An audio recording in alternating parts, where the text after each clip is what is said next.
यहाँ बंदरों से लोगों को तकलीफ थी हाँ? 1000 रुपए के इंजेक्शन लाने पड़ते हैं। अच्छा अभी मैं लोग कह रहे हैं भारतीय जनता पार्टी ने, सुनो, भारतीय जनता पार्टी ने दोनों को ठगने का काम किया है। नमस्कार, मैं हूं विनीत और आपका एक बार फिर से स्वागत है। मथुरा में, मथुरा की इस कड़ी में हमें कुछ नेताजी लोग मिले हैं।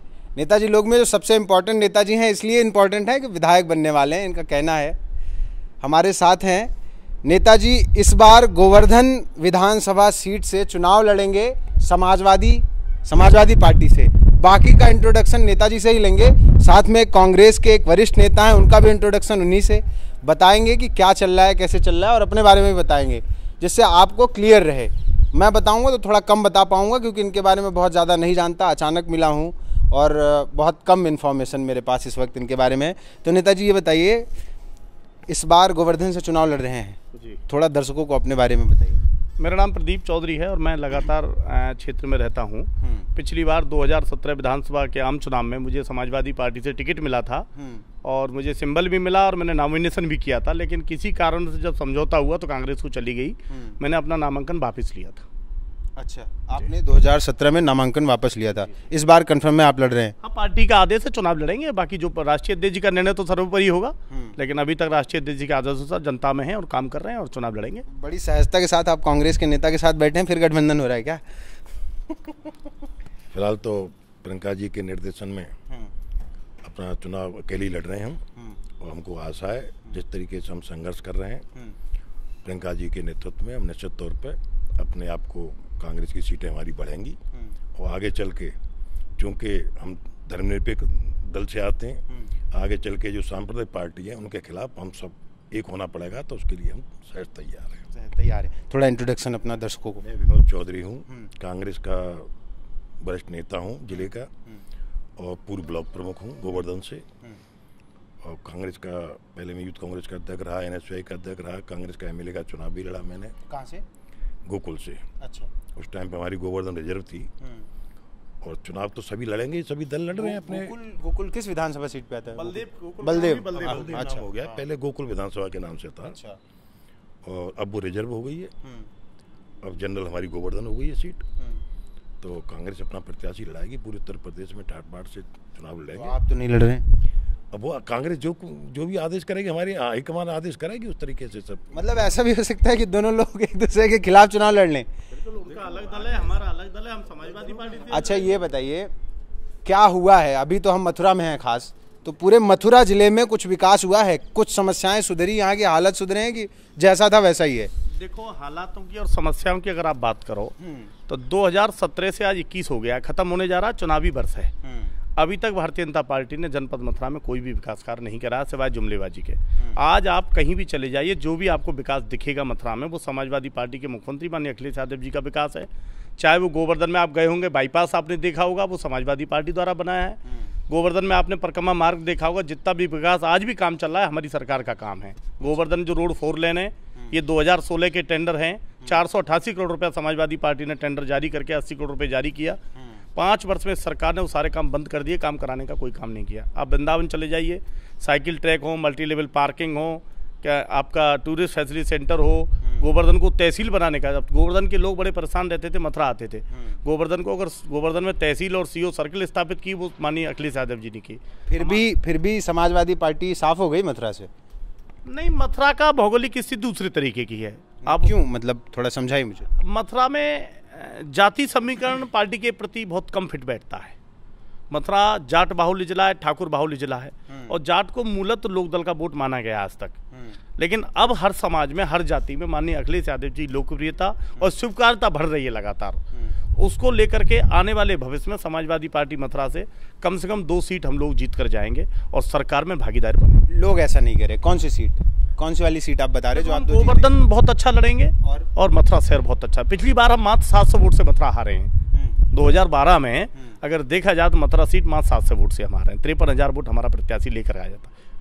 तो क्या गोवर्धन पे कांग्रेस हार रही है? आपको लग रहा है सपा जीत जाएगी? अब देखो, ये तो आगे आने वाला समय बताएगा। लेकिन भी आप कांग्रेस के नेता है, आपके बगल में बैठ के दावा कर रहे हैं। हाँ, एक्चुअली समाजवादी पार्टी का लोकदल का गठबंधन है। गठबंधन में अगर चुनाव होता है तो निश्चित तौर पे फाइट की पोजीशन में आएगी। अच्छा। हाँ, निश्चित तौर पे फाइट की पोजीशन होगी। आगे भगवान कौन किसको क्या देता है, लेकिन फाइट की पोजीशन में निश्चित तौर पे है। अच्छा। और चूंकि गांव की जनता पूर्ण रूप से समझ गई है, हिंदू मुसलमान जब आदमी के पेट पे पड़ती है ना तो सब चीज़ें पीछे रह जाती हैं। तो इन बीजेपी की जुमलेबाजी को ग्रामीण जनता संपूर्ण अच्छी तरीके से समझ चुकी है। इसलिए विकास को देख के, आगे रोजगार को देख के, आगे उन्नति को देख के किसान पूरी तरीके से निश्चित तौर पे बीजेपी के खिलाफ वोट डालेगा। लेकिन विकास तो जो है वो पेटेंट है बीजेपी का, फिर विकास तो उन्हीं के जिम्मे है, वही तो करा रहे हैं विकास। देखिए अब वो नहीं, उनके कहने की बात नहीं, वो तो कहते हैं किसानों के लिए बिल ले आए कितनी अच्छा, वो कहते हैं कि तमाम मुद्दे हैं। अब नेशनल पॉलिटिक्स पे चले जाइए तो NRCCA की तारीफ करते हैं, 370 की तारीफ करते हैं। उत्तर प्रदेश क्या कुछ कहना चाह रहे हैं, बताइए। फिलहाल की स्थिति में जनता इतनी त्रस्त है, पेट्रोल डीजल। नेताजी नाम क्या नाम है? हेमंत चौधरी, महानगर अध्यक्ष छतसवा। अच्छा। जनता इस फिलहाल की स्थिति में इतनी त्रस्त है, पेट्रोल 100 रुपये लीटर। हाँ, बोलते जाइए। डीजल आम आदमी सरवाइव नहीं कर पा रहा है। सरकार किस कोष को भरने की कोशिश कर रही है ये समझ में नहीं आ रहा है। वो कह रहे हैं कोरोना काल में नुकसान हुआ है उसको भर रहे हैं, उसमें क्या दिक्कत है? कोरोना काल में कितना नुकसान हुआ जो आम आदमी के आप जेब से चोरी कर रहे हो दिन दहाड़े, और आप इससे क्या तात्पर्य निकल के आ रहा है सरकार का, हमें समझ में नहीं आ रहा। हमारे पैसे से हमारा डेवलपमेंट करना चाह रहे हैं। सरकार आपके लिए अनाज फ्री दे रही है, जनता के लिए पैसे दे रही है। अरे एक चीज बताओ। हाँ, दीजिए बिल्कुल दीजिए। क्या कह रहे हैं? सरकार का ये कहना है कि कोरोना काल में हमने 85 करोड़ रुपया प्रत्येक गरीब को 500 रुपये खाते में भेजा। ठीक है। प्रत्येक व्यक्ति के, यानी कि जो उन्होंने 3 महीने में 500 रुपये 1500 रुपये भी खाते में भेजा, 85 करोड़ रुपये रकम बताई गवर्नमेंट ने। उन्हीं गरीब से, मेरा चालान तो नहीं कटा, उन्हीं गरीब से मैंने सूचना के अधिकार में मांगा। डीजीपी यूपी ने 72 करोड़ रुपया जुर्माना वसूल लिया वोटर वाहनों से। 72 करोड़ रुपया आपने इस कान पकड़ के 85 लाख उन्हीं गरीब को दिया, और 72 करोड़ रुपया आपने उन्हीं गरीब से पुलिस की चालान के नाम पे वसूल लिया। ये लिखा पढ़ी में। वो कहते हैं गरीबों के पास मोटरसाइकिल कहाँ हो सकती है, वो तो पैदल चलते हैं। क्यों? मोदी जी तो ये भी कहते हैं चप्पल वाला हवाई जहाज में बैठेगा, फिर क्यों कहते हैं? क्यों सपना दिखाया गरीब को? जब मोटरसाइकिल ही नहीं रख सकता चप्पल वाला, तो हवाई जहाज में कहाँ से बैठ जाएगा? ये तो मोदी जी ने कहा ना, मैं तो नहीं कह रहा हूँ। क्या ये मोदी का भारत है? यहाँ हवाई जहाज चप्पल वाला भी है जहाज में बैठेगा। अरे मोटरसाइकिल, उसके कपड़े, चप्पल ही नहीं बचे जहाज में जब बैठेगा ना। आज मैं पूछना चाह रहा हूँ, किसान की तो आय दुगनी हुई नहीं। आज अगर आप गहराई में मेरी बात एक ध्यान करना, आप बताइए आपने कितने दिन में 2000 का नोट देखा है? 2000 का नोट मार्केट से गायब हो गया है। बैंक वाले आप बताइए, जहां आम 2000 का नोट चल रहा था, आज मार्केट में बैंक वाला 2000 का नोट नहीं देता है। पूरा पैसा भारतीय जनता पार्टी के पास डंप हो गया। नोट, बड़ा नोट जितना है, इसीलिए उन्होंने नोटबंदी की थी। अपना पैसा सब नकली असली सब करके। आज आप बैंक चले जाइए, बैंक वाला आपको 2000 की नोट की गड्डी नहीं देगा 2 लाख रुपए की। 200 के नोट या 500 के देगा।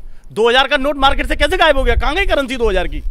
आज नोट नहीं है। सही है, वैसे मैंने भी 2000 का नोट नहीं देखा, पता नहीं, मैं कंफर्म नहीं हूं। नहीं देगी आपको 2000 का नोट, आप पता कर लीजिए।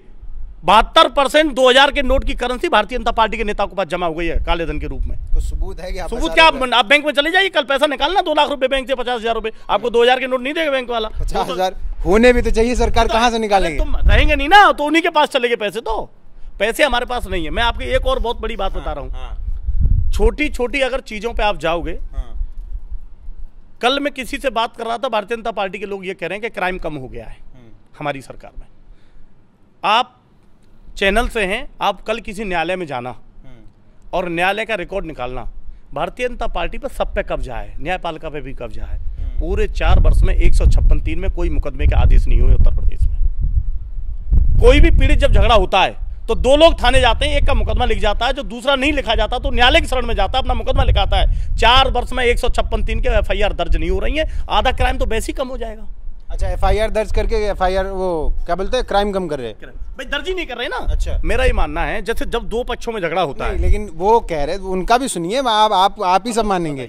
वो कह रहे हैं कि भैया हमने क्राइम सच में कम कर दिया है, हम एनकाउंटर कर रहे हैं, हमने पुलिस बल बढ़ा दिया है, नए पुलिस में लड़के भर्ती किए हैं, वो तो आप भी जानते हैं, वो डेटा भी दिया। उन्होंने कहा कि भर्ती कर दी उन्होंने। अभी कितने सारे लड़के आए, अभी ट्रेनिंग खत्म हुई है। वो सब अखिलेश यादव जी की भर्ती है, उन्होंने 1 साल बाद ट्रेनिंग पे भेजा उन लोगों को। भारतीय जनता पार्टी ने एक भर्ती नहीं की है। जो भी ये भर्ती निकालते हैं उसको खुद ही लीक कराते हैं, उसको फिर न्यायालय में भेज देते हैं। कोई भी भर्ती, अभ्यर्थी आग लगा रहे हैं इनके कार्यालय पे, आत्महत्या कर रहे हैं लोग। आप ये बताइए, इनकाउंटर करना तो भ्रष्टाचार का करो ना, इनकाउंटर करना तो भूख का करो ना, इनकाउंटर करना तो बेरोजगारी का करो ना। इस पर अपराध भी तो बढ़ गया, यूपी में अपराध तो बढ़ा हुआ है। अपराध तो क्यों अपराध नहीं बढ़ा हुआ है? ज्यादा बढ़ा हुआ है अपराध तो देखो, चरम सीमा पे, दिन दहाड़े कुछ लूट के अपराध दे तो दिया ऐसा होता है जो बड़ा नेचुरली है, कोई सरकार आ जाए नहीं कम होगा। जैसे आपसी रंजिश है, मान लो जो आपसी रंजिश पारिवारिक झगड़े बंद नहीं है, होते। पारिवारिक झगड़े लेकिन हैं, वो खत्म नहीं हो जोड़ के झगड़े सकता। बंद हाँ, नहीं होते। लेकिन लूट डकैती ये वो जो तमाम बहुत सी चीजें वो पहले भी चलती थी, आज भी चल रही हैं।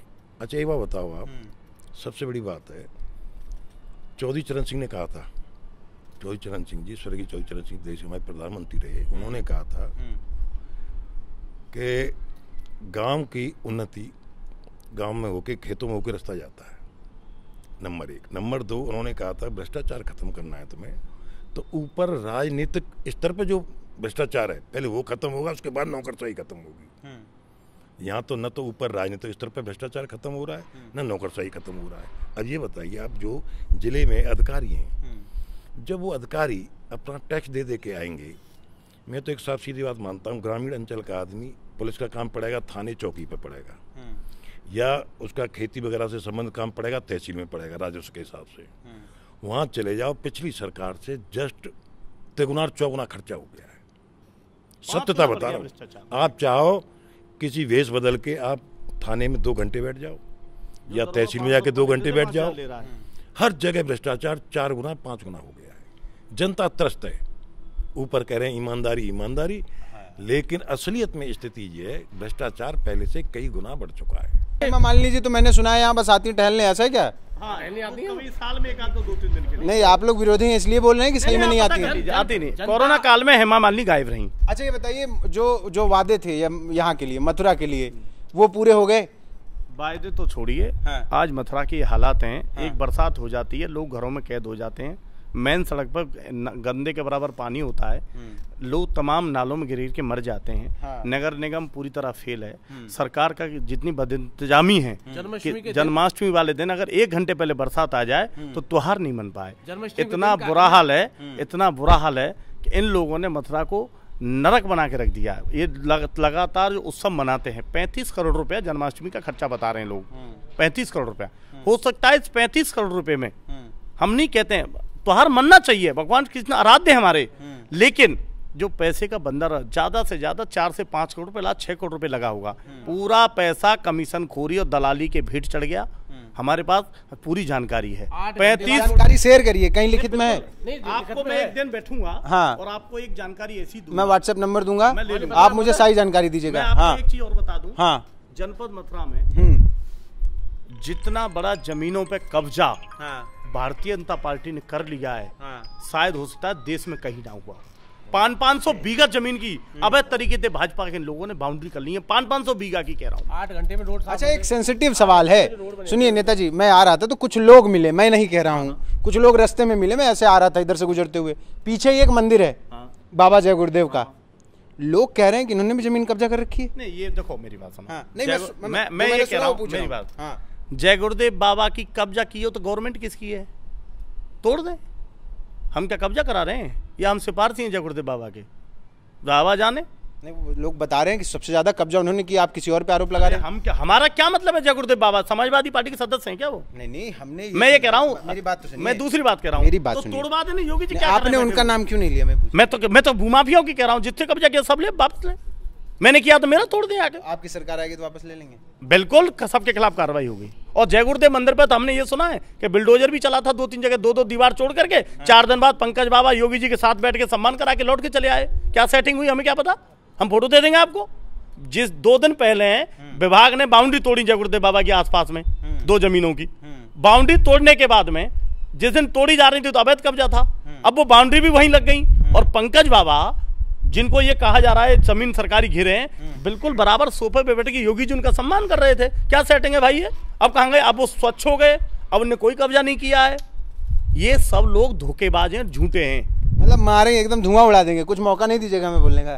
तो मुद्दे की बात बताइए कि जो वादे थे पूरे हुए, यमुना प्रदूषण, सुन लीजिए पहले मुद्दे सुन लीजिए। यमुना प्रदूषण, यहाँ बंदरों से लोगों को तकलीफ बहुत थी। ज्यादा दिक्कत है। हनुमान थी? चालीसा पढ़ना पड़ा लोगों, बाबा ने कहा है। हाँ योगी जी ने कहा बंदरों से बचना तो हनुमान चालीसा पढ़ो, अच्छा मंच से कहा है। और कार्ड खा जाए तो हॉस्पिटल में इंजेक्शन इंजेक्शन, नहीं है रेबीज का उसके, इंजेक्शन 1000 रुपए के इंजेक्शन लाने पड़ते हैं। अच्छा अभी किसको भी खा जाए। ये बता दूं, गोवर्धन गए थे हम लोग, तो वहाँ लोग बता रहे थे, कौन सा गांव था, अनौरा कुछ, अनौर गांव था, वहाँ लोग बता रहे थे कि अगर उन्हें बंदर और कुत्ते काट ले तो इंजेक्शन लगवाने राजस्थान जाते हैं। राजस्थान में मैं आपको बता दूं छोटा हाँ।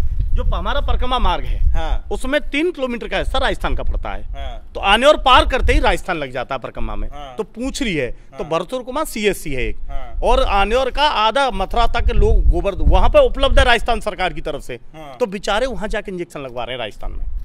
मतलब रेबीज का इंजेक्शन आपको ना मथुरा में कहीं उपलब्ध है, हॉस्पिटल में नहीं और है। वैसे ही स्वास्थ्य और आपको बता दूं एक सेकंड भेजा, और आपको बहुत छोटी चीज बता दूं कि स्वास्थ्य की अगर आप बात करो, इंसान को सरकार से 4 चीज चाहिए होती है। आम आदमी को हो सकता है कोई बिल्डर वो फायदा ले ले, मंत्री फायदा ले ले, विधायक फायदा ले ले, ठेकेदार फायदा ले ले, या नौकर साहब फायदा ले ले। आम जनमानस को सरकार से 4 चीज चाहिए थे, बिजली, पानी, चिकित्सा और स्वास्थ्य, वो शिक्षा, सड़क भी, ये मूलभूत सुविधा है। इसके अलावा अगर किसी के सामने सड़क बन जाए, पानी है, CSC हॉस्पिटल पे इलाज मिल जाए, बच्चे को अच्छी शिक्षा मिल जाए, तो तुम क्या कर रहे हो उससे कोई मतलब नहीं है। वो ज़्यादा हस्तक्षेप भी नहीं करता है ना, उस पर इतनी फुर्सत है। लेकिन आज तो बात पेट पे आ रही है, लोगों पर खाने के लाले पड़े न। अब आप बताइए, प्लेटफॉर्म का टिकट 5 रुपये का था, 5 रुपये का टिकट तो 50,000 का हो सकता है, लेकिन किसान का 1600 के गेहूँ 4000 नहीं बिक सकता है, उन्हें दिक्कत है। DAP का कट्टा 1600 रुपये का हो सकता है 1100 से। 50 किलो यूरिया के कट्टे में कीमत बढ़ा दी जाती है और 5 किलो खाद कम करके 45 किलो कर दिया जाता है, उसमें दिक्कत नहीं है। लेकिन किसान का गेहूं अगर डबल बिक जाएगा उसको दिक्कत है। किसान आज बहुत परेशान है, आत्महत्या की कगार पर है। देश का किसान आज, किसान के पास सब्जी लाने के लिए पैसे नहीं। किसान तो लोग कह रहे, देखिए कहा जा रहा है कि वो लोग प्रायोजित गुंडे हैं, ऐसा मैंने सुना, टीवी चैनलों पे भी चल रहा है, मैंने सुना बड़े बड़े टीवी चैनल। बहुत बड़ी बात कहना चाहता हूँ, हाँ। देश की आज़ादी में भारत में मुजफ्फरनगर जैसी आज तक रैली किसी ने नहीं की है, और उस रैली में लोग भाड़े पर नहीं लाए गए, ना ही किसी को साधन दिए गए। मंच के अलावा, जलपान के अलावा कोई भी प्रायोजित किसान संयुक्त मोर्चा की तैयारी नहीं थी। आम जनमानस इस सरकार से त्रस्त आकर के अपने साधन से, अपने डीजल से वहाँ पहुँचा है। और आपको बता दूँ, जो लोग इनको गुंडा कह रहे हैं वो अपने बाप की औलाद नहीं है। जो बाप की औलाद होगा, इस देश में 2 ही दाता हैं, अन्नदाता और मतदाता। ऐसे गुस्से में मत कहिए भाई, हमने नहीं कहा भारतीय जनता है, पार्टी लोग ने- कह रहे हैं। भारतीय जनता पार्टी ने, सुनो, भारतीय जनता पार्टी ने दोनों को ठगने का काम किया है। वोट के नाम पे मतदाता को गुमराह करके और किसान के अन्नदाता को गुमराह करके, दोनों को ठगा है। और आपको बता दूं, किसान अन्न उगाता है भगवान के रूप में, और हमारा पेट उसी अन्न से पलता है। मैं तो पूछना चाहूंगा, जो इनको प्रायोजित गुंडे बचा रहे हैं ना, वो अन्न खाना बंद कर दें, अन्न ना खाएं। किसान का अन्न नहीं खाना चाहिए उनको, जो किसान को गुंडा कह रहे हैं। ऐसे लोगों को कुछ और खाना चाहिए, जो मैं नहीं कह सकता। नेताजी हमसे नाराज हो गए लग रहा है। देखिए, ये अपने मुद्दे की बात करेंगे, खींच खींच के वहीं ले आ रहे हैं, मथुरा के मुद्दों की बात नहीं कर रहे हैं भाई। में मैं ये कह रहा हूँ, हम जानना चाहते हैं, हाँ, क्या जानना चाहते हैं? सरकार ने जो गांव गोद लिए थे 5 साल पहले, हाँ। सरकार ने उन गांव का विकास किया? वो सब गोदी में लटके हैं। अभी गोद से अभी जमीन पे उतरे हैं या नहीं हुए? कौन सा गांव लिया था गोद? रावल गांव गोद लिया था। हाँ हाँ हाँ हाँ। तो आप उनके विकास, आप उनका, आप हेमा मालिनी ने कौन कौन से गांव गोद लिया? रावल गांव गोद लिया था, और एक ही गांव गोद लिया उन्होंने। एक रावल गांव गोद लिया था। हाँ। अच्छा। तो जो गांव सांसद ने 5 साल में गोद लिया, क्या वो विकास के लिए चलने के लिए तैयार हुआ है? तो तैयार हुआ है। अभी आप स्थिति का जायजा कहाँ है लीजिए। रावल गांव? कहाँ है? यहाँ से कितनी दूर है? बलदेव में, गोकुल में, गोकुल के पास रावल गांव, यमुनापल्ली पार गोकुल, गोकुल के पास। आपको पता है? ठीक, तो चलिए। आप उस गांव का जायजा लीजिए और देखिए विकास चल रहा है, कहीं नजर आ रहा है? तो गांव की स्थिति आप देखिए। जो सरकार एक 5 साल में गांव का विकास नहीं कर सकती, वो पूरे प्रदेश का विकास कैसे करेगी, जनमानस का विकास कैसे करेगी? बताइए आप। नेताजी ने में सारे गुण जो है नेताई के हैं। 29 तारीख को बनी थी और 1 तारीख को उखड़ गई है। अच्छा, जो पढ़ा है 1 तारीख को 1 तारीख को पड़ी। 1 तारीख को उखड़ गई है। उखड़ गई, खत्म। शहर की 29 को बनी थी। एक 30 को महत्वपूर्ण बात यूरिया बता रहे हैं और आपको। एक को- ये देख लो भैया, और ये को उखड़ गई सड़क। 29 तारीख को बनी आप थी। जाके कौन देख लो, सी लोकेशन होली बताइए? गेट अंदर, हाँ, मेन बाजार होली गेट अंदर। अच्छा, जनता बाजार होली गेट, ये लीजिए। छत्ता बाजार, दिखी नहीं? छत्ता बाजार, छत्ता बाजार, छत्ता बाजार, लीजिए होली लीजिए गेट लीजिए, अंदर। ठीक है। कह रहे हो, हम भी कह रहे हैं सही किया, 1-1 लाख करोड़ की। लेकिन उत्तर प्रदेश का भूमि विकास बैंक है, 1 रुपया कर्जा माफ नहीं किया। भूमि विकास बैंक में 1 रुपये का कर्जा माफ नहीं किया, नंबर 1। नंबर 2, उसमें सब बैंकों में सेटलमेंट हुए, जो राष्ट्रीयकृत बैंकों के KCC लोन है उन सब में सेटलमेंट हुए, लेकिन भूमि विकास बैंक में 1 रुपये का सेटलमेंट नहीं हुआ। अच्छा, उसमें 1 भी रुपया का सेटलमेंट नहीं हुआ। बिल्कुल सही भूमि का रंग। अच्छा, दूसरी बात, आप जो पहले कह रहे थे कि ये सपा से लड़ेंगे, आप कांग्रेस से लड़ेंगे, ये चुनाव लड़ेंगे, तो हम बिल्कुल चुनाव नहीं लड़ेंगे। मतलब हमारी पार्टी और कोई चुनाव लड़ लेगा, मैं नहीं लड़ूंगा। ये हमारे व्यक्तिगत संबंध है, व्यक्तिगत संबंध है। मुझे लगा आप दोनों में आपस में गठबंधन हो गया, दोनों में से कोई एक विधायक रहेगा, घर का रहेगा। दूसरी बात सुनो, उस स्थिति में भी हम ये देखेंगे, मैं अपना व्यक्तिगत, हालांकि मुझे कहना नहीं चाहिए लेकिन मैं कह रहा हूँ, चूंकि मैं धर्म निरपेक्ष वाले विचारों से प्रभावित व्यक्ति हूँ, उस समय हम देखेंगे सांप्रदायिक पार्टी को कौन हरा रहा है। सही है नहीं बात? सांप्रदायिक पार्टी को अगर ये गठबंधन हराता है तो निश्चित तौर पे मैं अपनी व्यक्ति बता रहा हूं, मैं गठबंधन के प्रत्याशी को जिताने का पूरा प्रयास करूंगा भारतीय जनता पार्टी के विरोध में। लेकिन अभी तो गठबंधन पे ही प्रश्न चिन्ह लटका हुआ है। कैसे बताओ, कैसे? नहीं, हमारा लोकदल से सीटें कहाँ तय हुई? सीटें तय करना नेतृत्व का काम है। माननीय राष्ट्रीय अध्यक्ष जी हमेशा कहते हैं लोकदल के साथ साथ जो छोटे छोटे दल है सबके साथ हमारा गठबंधन रहेगा और 100% रहेगा।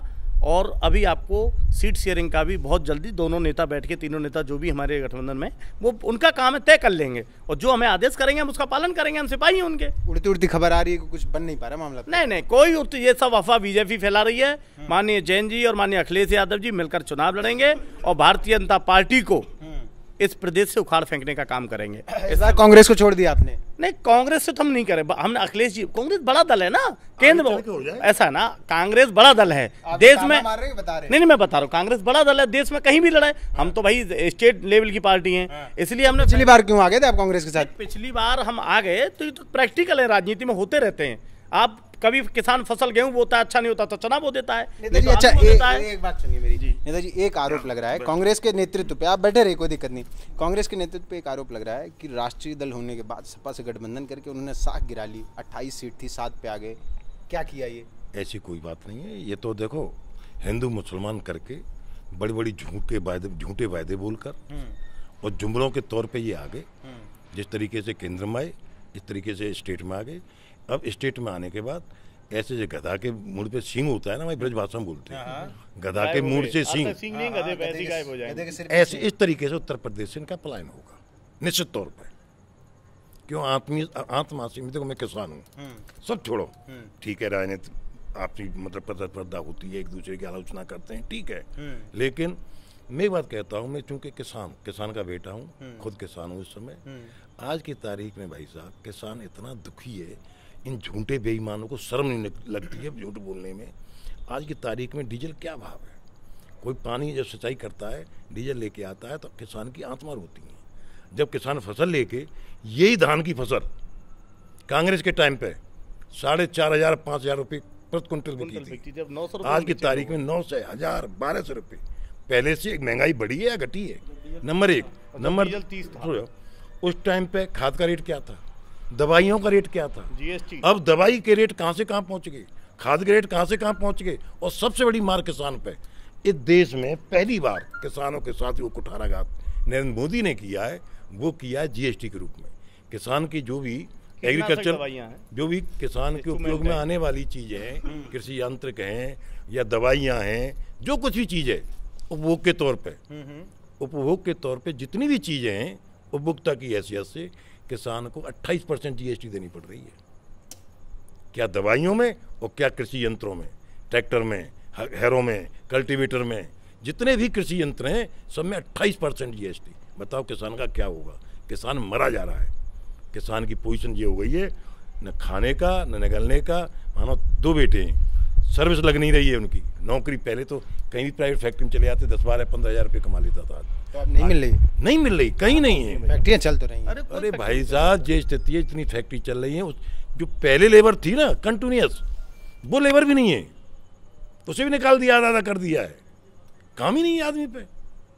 अरे तो अब ये बताओ, तो ये नरेगा का अच्छा, पैसा बढ़ा दिया मनरेगा से। अरे भाई साहब, नरेगा को तो विकास से जोड़ रहे हैं भाई साहब, वही नरेगा थी। नरेंद्र मोदी जी ने संसद में मालूम आपको ध्यान है क्या कहा था? कांग्रेस का स्मारक है। वो खिलाफत थी उनकी। कांग्रेस का स्मारक है, हंसी उड़ाई थी पूरी सदन में। आज वही नरेगा लौट के नहीं, लौट के उसी नरेगा पे आ गए। उसी मतलब मनमोहन सिंह के द्वारा स्थापित नरेगा को उन्होंने जो हंसी उड़ाई थी, ये कांग्रेस का स्मारक है, ये है, वो है, तमाम चीजें, अब उसी नरेगा पे आ गए। तो किसानों का तो देखो, किसान ये कह रहे हैं ना मजदूरों को फ्री बांट रहे हैं साहब, मान ली बात। किसानों मजदूरों को, गरीब आदमियों को फ्री में गेहूं दे रहे हैं, चावल दे रहे हैं, जो भी चीजें ये दे रहे हैं, मान ली। क्या गेहूं से आदमी पेट भर लेगा? उसके लिए अन्य चीजें भी चाहिए। 100 रुपए का गेहूं, 200 रुपए का थैला। अच्छा, दूसरी बात, सिलेंडर, फ्री सिलेंडर योजना, फ्री गैस योजना, 1000 रुपए का हो गया। जो गरीबों को भाई साहब सिलेंडर मिले थे फ्री, अब आज उनके जो लेबर क्लास है, उनके सिलेंडर, उनके टाड़ जो होते हैं दीवार के बाद उसमें डाल दिए, और वही चूल्हे पे आ गई बेचारी, वही लकड़ी फकड़ी का इंतजाम करके चूल्हे पे आ गई। ये स्थिति है भाई साहब। गाँव जाके देखो क्या पोजीशन है। गांव की जनता इतनी दुखी है, इतनी त्रस्त है। और गरीब की बात बता रहा हूँ, हालांकि गरीबी तो आज तक न मिटी और न मिटे, इसमें कोई वो नहीं है, लेकिन गरीब व्यक्ति भी इतना दुखी जीवन में नहीं रहा जो इस शासनकाल के जीवन में, इसमें दुखी है गरीब आदमी। ठीक है, सिलेंडर का दिखाओ। क्या दिखाएं? नहीं मेक इन इंडिया है। अच्छा है, इसका तीनों यूज कर लिए गरीब ने, गरीब ये कर रहा है इसका। उज्ज्वला योजना पे एक मेरा भी वीडियो है, देखिएगा, अभी मैं दे रहा हूँ आपको। मेक इन इंडिया बना लिया, भट्टी बना। ये जो है, ये लोग बता रहे हैं, नेताजी लोग बता रहे हैं कि भाजपा गधे के सिर पे सींग जैसी गायब हो जाएगी, लेकिन ये इनके बताने से तय नहीं होगा। तय होगा अगले 6 महीने में किस तरीके से चुनाव प्रचार होते हैं, किस तरीके से गठजोड़ होते हैं, और किस तरीके से बाकी पार्टियां सड़क पे आती हैं, चुनाव में प्रचार करती हैं, मेहनत करती हैं। क्योंकि भाजपा, माना जाए या ना माना जाए, बहुमत में थी तो मजबूत स्थिति में पहले से ही है। मजबूती से लड़ना होगा नेताजी लोग को, अगर वापस सत्ता में आना है या सीटें बढ़ानी है, दोनों कंडीशन हो सकती है। क्योंकि हो सकता है इनमें से किसी दल का सिर्फ इतना लक्ष्य हो कि उसकी सीटें बढ़ जाएं, किसी का लक्ष्य हो कि गठबंधन से सरकार बन जाए। तो अगर कुछ भी लक्ष्य है, उसको पूरा करने के लिए मेहनत की ज़रूरत होगी।